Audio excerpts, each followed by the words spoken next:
ሰላም እንዴት ናችሁ? ደህና ናችሁ? እኔ ጋር ሁሉ ሰላም፣ እናንተ ጋር ሁሉ ሰላም ነው?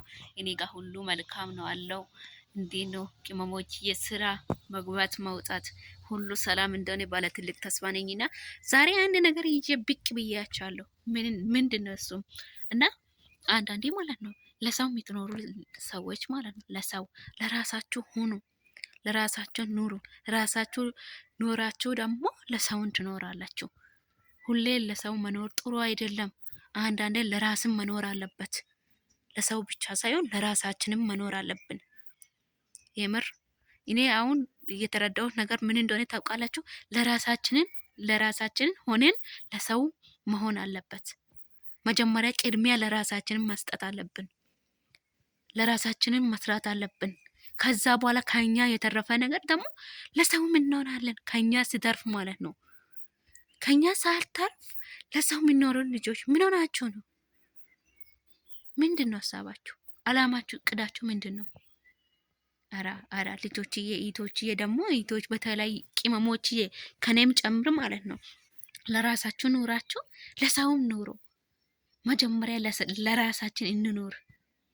ሰው ጋር የወጣ ነው ሰርተን እንለወጣለን እና ቤተሰቦችንም እንለውጣለን፣ ራሳችንንም እንለውጣለን ብለን ነው የወጣነው አላማ እንዳትረሱ።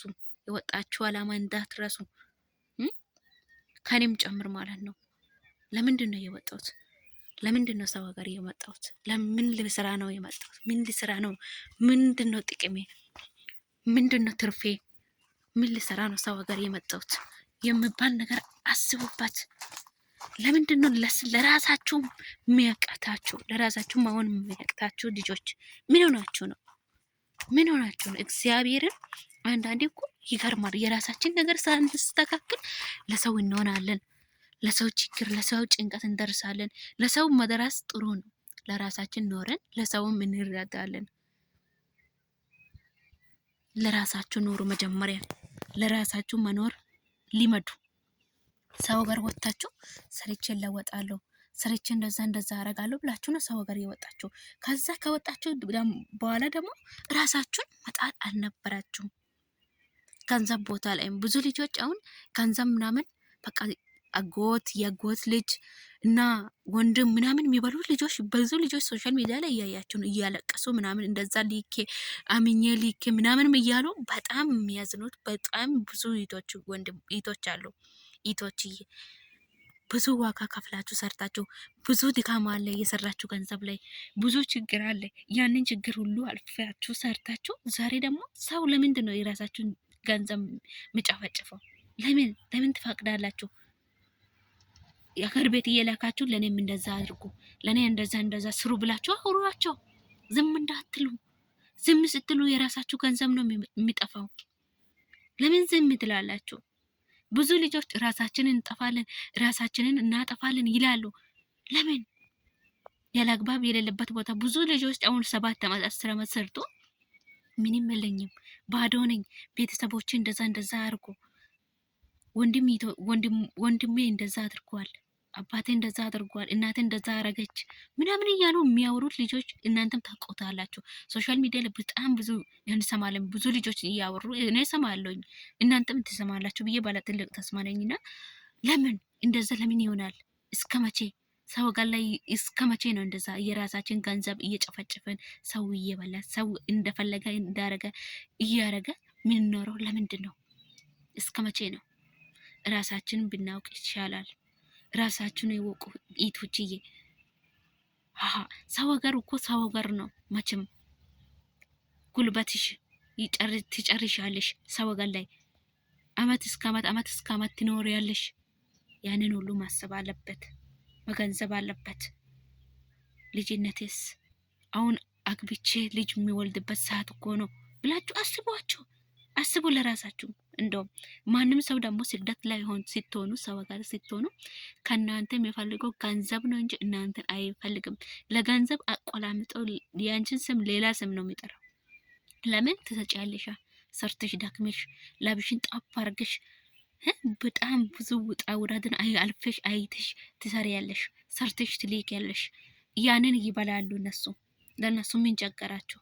አንቺ አንድ ነገር ብትሆኚ የራስሽ ጉዳይ ነው። አንድ ሁለት ቀን አለቅሶ ቁጭ ይላሉ። ራስሽን የምታውቂ አንቺ ነሽ። ራሳችሁን ጠብቁ።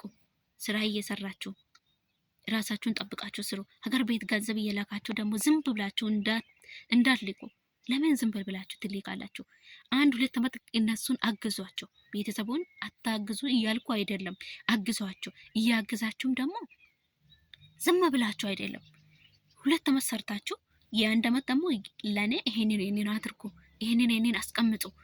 እኔም ያለሁት ሰው ጋር ላይ ነኝ፣ መጣለሁኝ፣ ልመጣ እችላለሁ፣ በቃ መጣለሁ ብላችሁ ለኔ አንድ ነገር አድርጉ ብላችሁ አውራችሁ ዝም እንዳትሉ። ምን ያስፈራል? ሰው ሀገር ወጥተን እኮ እየሰራን አይደል? ማናውቁ ሀገር ወጥተን እየሰራን ነው። ለቤተሰቦቻችን ለማውራት እንዴት እንፈራለን? ምን ያስፈራል? ኢቶች እንዳትፈሩ፣ እግዚአብሔርን እየፈራን ነው እያላችሁ በጣም ብዙ ኢቶቻችን ማለት ነው። በጣም ብዙ ነው፣ ጥቂት አይደለም፣ ብዙ ናቸው። ገንዘብ የሚበሉት ባሌ በለኝ 8 ዓመት ሰርቻለሁ፣ 10 ዓመት ሰርቻለሁ። 10 ዓመት ሙሉ ለምን ትልኪያለሽ? 3 ዓመት 4 ዓመት ከላክሽ አንድ ለውጥ ላይ ካለወለ ለምን ትልኪያለሽ? የሁለት ወይ የሶስት ወር የሶስት ዓመት ገንዘብ ሰርተሽ ይዘሽ አትገቢም ሀገር ቤት?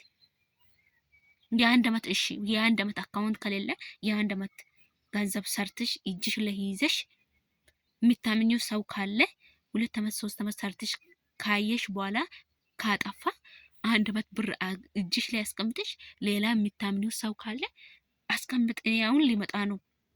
እኔ መጥቼ የራሴ አካውንት ላይ አካውንት ከፍቼ አካውንት ከሌላችሁ ማለት ነው አካውንት ከፍቼ በራሴ አካውንት ላይ ያረጋለሁ ብላችሁ አውራችሁ ዝም እንዳትሉ። እንደዛ ብላችሁ አስቀምጣችሁ የምታምኑ ሰው ካለ ያስቀምጣችሁ ሄዳችሁ አውጥታችሁ አንድ ነገር ላይ አድርጋችሁ አንድ ነገር አድርጋችሁ ለራሳችሁ አድርጋችሁ ማምጣት ትችላላችሁ። መስራትም ትችላላችሁ። ሰው ጋር ላይ እድሜያችሁን ጤናችሁን ሁሉ ነገር ነው የምታጡት። አንደኛ እድሜ፣ ሁለተኛ ደግሞ ጤናሽን ታጭያለሽ። ለምን ቶሎ ብለሽ ሰርተሽ ቶሎ ብለሽ ቅፍተን ብለሽ ሰርተሽ ማየት ነው እንጂ እኮ ለሁሉም ገንዘብሽን እየላክሽ ሁሉም እየበላ ባንቺ ገንዘብ አይፎን ስልክ ነሽ ልብስ ነሽ እያለ እየጨፈጨፈ ለምን ትልኪያለሽ? ይቶች ተውት። ቆም ብላችሁ አስቡ። ቆም ብላችሁ አስቡ። ዛሬ ለኛ ምንም የማይመስል ነገር ነገ ደግሞ ከባድ ችግር ይዞ ከባድ ጣጣ ይዞ ነው የሚመጣን። ይሄንን አስቡበት። ወዳችኋለሁ። ላይክ፣ ሼር፣ ሰብስክራይብ ማድረግ እንዳይረሳ። ወዳችኋለሁ። ባይ ቻው።